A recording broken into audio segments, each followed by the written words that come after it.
When you think about life in the Eastern Bloc during the Cold War, what do you usually think of? Probably something like this.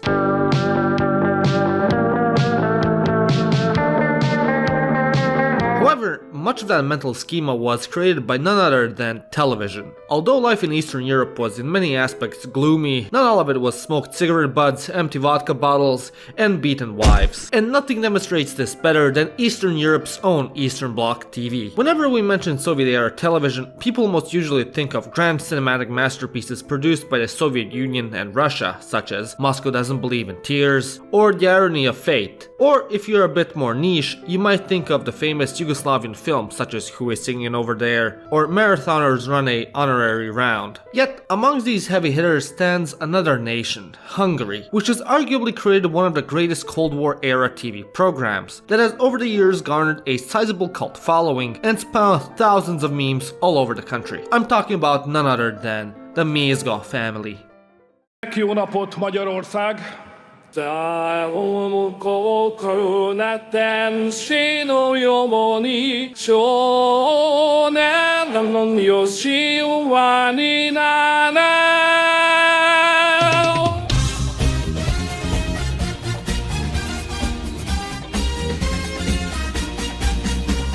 Mézga family, also colloquially known as Mézga Család, is a Hungarian cartoon that first aired in 1968 that depicts an average Hungarian nuclear family from the time. Although on first glance this setup has been seen a million times on TV, which everyone and their mother has seen some sort of sitcom with a 4-member family getting into silly adventures that make you say, "Oh you!" The Mézga family, much like a good dominatrix with a pair of balls, twists and turns that concept. For starters, the family consists of 4 members. At the top we have Géza, the greatest depiction of a Balkan dad to date. Much like any Balkan man past the age of 40, he is characterized by a giant beer belly, receding hairline, and being the connoisseur of the finest lung cancer, aka cigars. As every time he has the opportunity, he achieves more cigars down than Andrew Tate after coming back from prison. Much like any other Balkan dad, he too is under the false impression that he is the man of the house, and is eternally subservient to the wrath of his wife, Paula. She, on the other hand, is the typical representation of a Balkan mother, as Paula is your average housewife who is constantly screaming and ordering the entire family around, serving as their heart and making them tick, while also regularly threatening to leave. Then you have Krista, who must be protected at all costs. She is their 14-year-old daughter, who is basically the socialist impression of a stoner. Krista is constantly aloof, only wants to play her music, and constantly makes jokes only she understands and laughs at. A vendég még temetést is kap. Their second child is none other than that 12-year-old boy genius Aladar, who is the one that always gets the family out of trouble, but demands payment from his family for doing so, as being the genius that he is, he foresaw the fall of communism way before anyone else and wishes to be ready before the Berlin Wall's inevitable collapse. And last but not least, there are the family's 2 pets, the original white talking dog, whose name also starts with a B, Blicky, and their cat, Mafia. The show is made up of 41 episodes split into 3.5 seasons. In the first and most iconic one, the story of the Mézgas begins after Aladar, toying with the family radio and hooking it up to Blicky. He is able to get into contact with his great-great-great-great-great-great-grandson from the 30th century, MZ Perix, who, with the power of light mail, is able to send the family all sorts of futuristic gadgets from the future. Most of the humor throughout this season revolves around Géza doing something stupid and angering his wife, which then ends up in the most healthiest of relationship dynamics, where Paula yells and starts calling him every single name in the dictionary, only for then Géza to come up with the brilliant idea to ask MZ Perix for a gadget to quickly fix his problems, as my man is lazier than a 3rd-year college student after he ate a fresh batch of brownies, and rather would die than work on improving himself. After the gadget ends up first doing what it was intended to, it ultimately backfires, by then doing some wacky bullshit which the family is unable to prevent, as the only way to communicate with the machine is in future Hungarian. And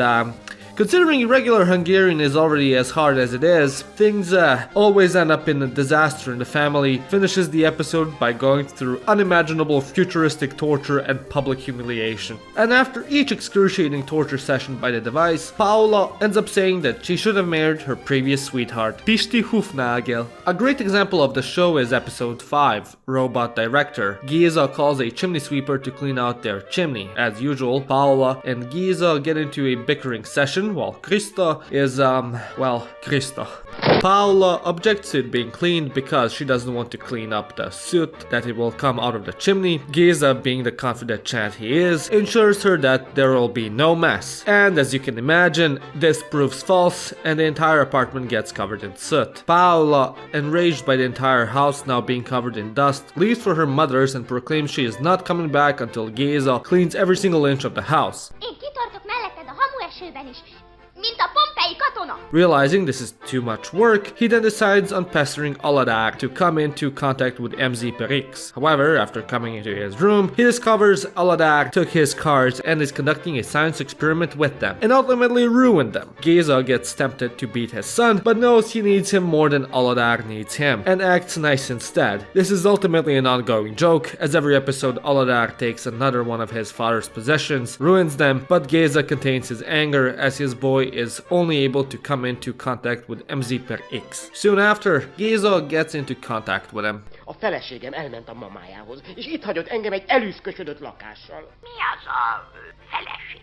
Hát élettárs, asszony, akinek főzni, takarítani kellene. And so, MZ Perix sends him a cleaning robot, which breaks his window, as it does in every episode, as Géza always seems to forget to open it and the shipment breaks the glass. Anyways, at first the robot works as intended, however, Géza has to pay Aladag to tell him the commands, as only he knows future Hungarian, and if the robot is told something in regular Hungarian, it just does something random and destructive. The robot then ends up cleaning the house, and Aladag ends up making a month's worth of an allowance. When Paula comes back, Géza decides to show her off the robot and tells her she never has to clean the house ever again.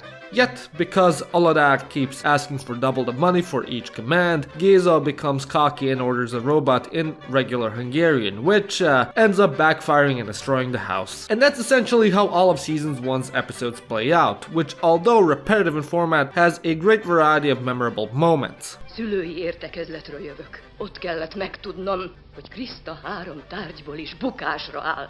Csak 3-ból. However, the thing that really makes this series special compared to many others is its cultural significance. The show, as I said earlier, depicts a middle-class Hungarian family in communist Hungary, as opposed to many others depicting your average family in America. As a result, the show portrays niche family dynamics that couldn't be seen in the West as much, such as the way family sort of harshly speaks to each other, the family, despite being middle class, still struggling for money, Aladag stealing his dad's cigars and smoking them with his other 12-year-old friend, weddings in an average Balkan village, and the dynamic with the relatives from there. As a whole, the series is much more relatable to many of us that grew up on the opposite side of the X-Iron Curtain compared to any other foreign shows. Because of those cultural aspects, the show was a hit in Hungary and was also aired all throughout the Warsaw Pact countries such as Czechoslovakia, Bulgaria, Romania, other communist nations such as Yugoslavia and Cuba, and it even found success in the West, being aired in Italy, Germany, France, and even the Netherlands. However, despite its success, the studio behind its creation, Pannonia Film, was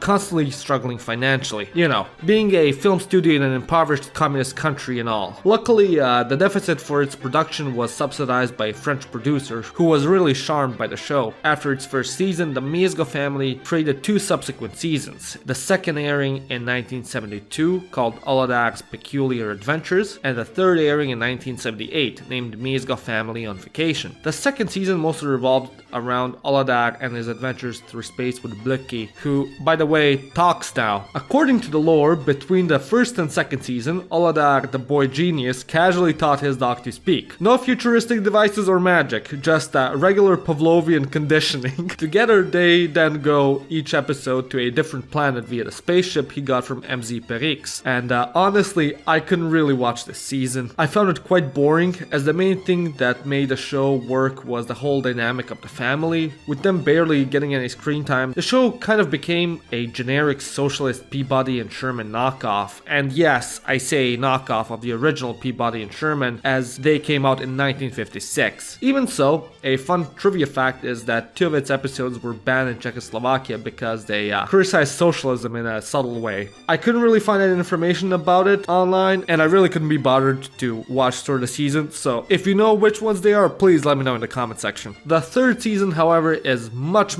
better. The first noticeable thing in the 1978 show is the smoother and less janky animation. Although arguably the Crayola style animation from our previous 2 seasons is something that definitely adds on to the charm of the show, the 3rd season allows for much better storytelling because of the improvement. Previously, due to technological and budget constraints, the family was quite restricted regarding their settings and much had to be left to the imagination. In the 3rd season, this is no longer the case. In this season, the family guy gets invited by Paula's ex-sweetheart, Hufnagel Pishti, to the guy she claims she wishes she married at the end of each episode, to come and visit him in Australia. He's apparently a millionaire now and will refund their trip and then some. They gather all the money they have to buy the plane ticket and invite their neighbor Maris to come with them. However, once they reach their destination, it turns out they were duped and Pishti is nowhere near a millionaire and nowhere to be found, and they are out of money and luck. So unlike the previous seasons, this one takes a serial approach where each episode they try and go back to Hungary while something goes wrong and they end up at another destination. The entire season has a bunch of memorable moments and lines that crack me up every single time.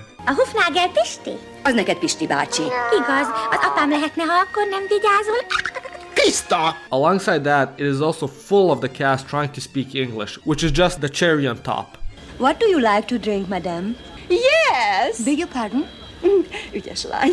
Egyszerre mennyi poharat viszki? Oh, whiskey. Yes! And while the show definitely exhibits many cultural aspects of Eastern Europe throughout its characters and settings, it does so the most in its humor, which is distinctly Balkan and relatable. Many of the one-liners and back and forths between characters feel like something that would come out from your own family while growing up, be it from your own mom and dad or from your relatives. And as Eastern Europe as a whole has been quite rarely represented in media, and if it has usually been depicted as Russia's backyard with ominous sense of depression and misery in the air. The Mézga family is a huge strife in accurate and relatable portrayal of Eastern and Central European and Balkan voices, and because of that, this show became a huge cult classic amongst many in Eastern Europe, even 55 years after its initial debut. So, if you happen to understand one of the languages where the show was broadcasted, I implore you to go and check it out, as it is a certified Hungarian cult classic. Anyways, I hope you enjoyed this video. If you did, give it a like and subscribe, and a share. And as always, big thank you to those lovely people for supporting my channel. And if you wish to support me like they do, become a member today. And don't forget to check out theironicsshop.com, where you can purchase shirts and board games to help that channel go on. My name is János, and you've watched Living Ironically in Europe. Hey, why